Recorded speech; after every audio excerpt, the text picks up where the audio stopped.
I want to turn now to award-winning journalist Andrew Nagorski. He was a foreign correspondent for Newsweek based out of Moscow, and he is the author of 1941, the year Germany lost the war. And he currently has an op-ed in the Daily Beast entitled "Putin's Panicked Crackdown at Home Show He is on the Way Out." Andrew, thank you so much for being with me tonight. So is that really true that he's on the way out? What makes you say it? What makes me say it, I mean, I can't give a date, of course. I can't give an exact timeline.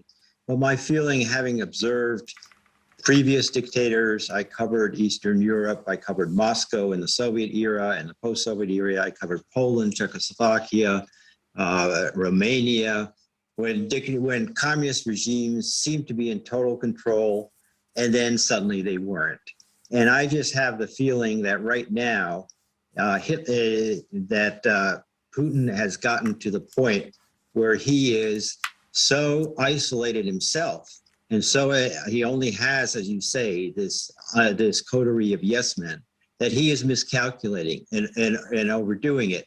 And people are going to find out, not just about through the hotline, but through word of mouth, if nothing else, what these soldiers are going through, these conscripts, most of whom had no idea they were going to be attacking Ukraine. They were told until the last moment that they were going on exercises.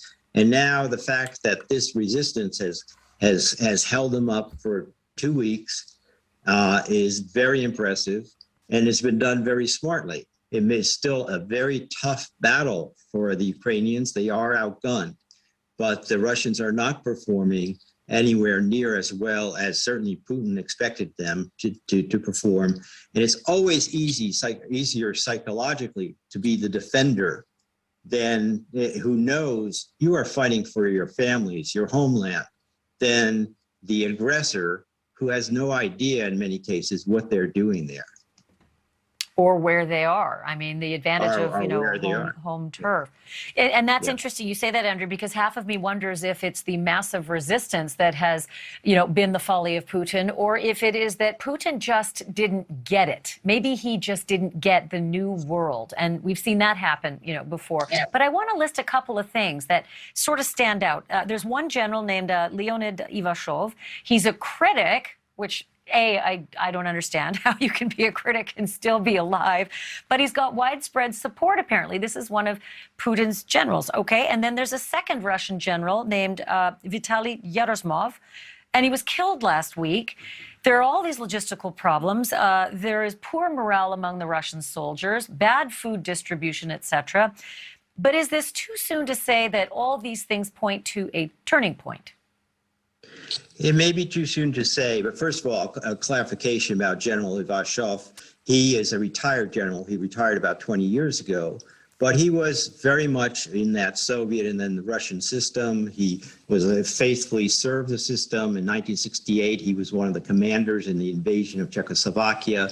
And he was not someone who we would necessarily expect to turn against Putin, but he claims to have a large following, at least among retired military officers, who find this whole notion of an ever-expanding war very alarming.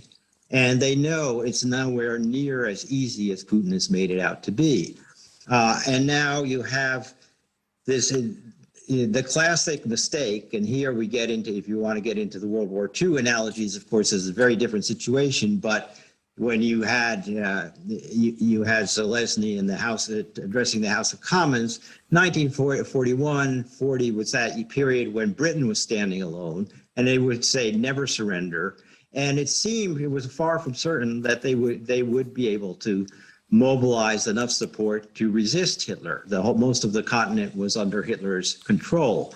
So here, the resistance, even if it's sporadic at times, even if it's overwhelmed at times, is giving time for the Ukrainian people to mobilize, and civilians and military alike. And it's giving time for the West to finally mobilize because it refused largely to believe the signals and made a lot of miscalculations in terms of what Putin was up to and how far he would go.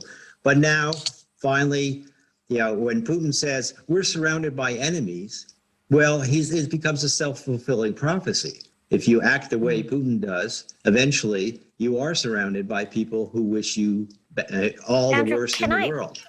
Can I ask you about this big move today? You know, Biden banning energy imports from Russia, the EU saying that they're going to make some significant moves as well in the days, weeks, and months to come. It's going to hurt. Anybody watching this show right now has to understand they're going to pay for it, right? Everything's going to be more expensive. If fuel goes up, so does everything else. Is it worth it?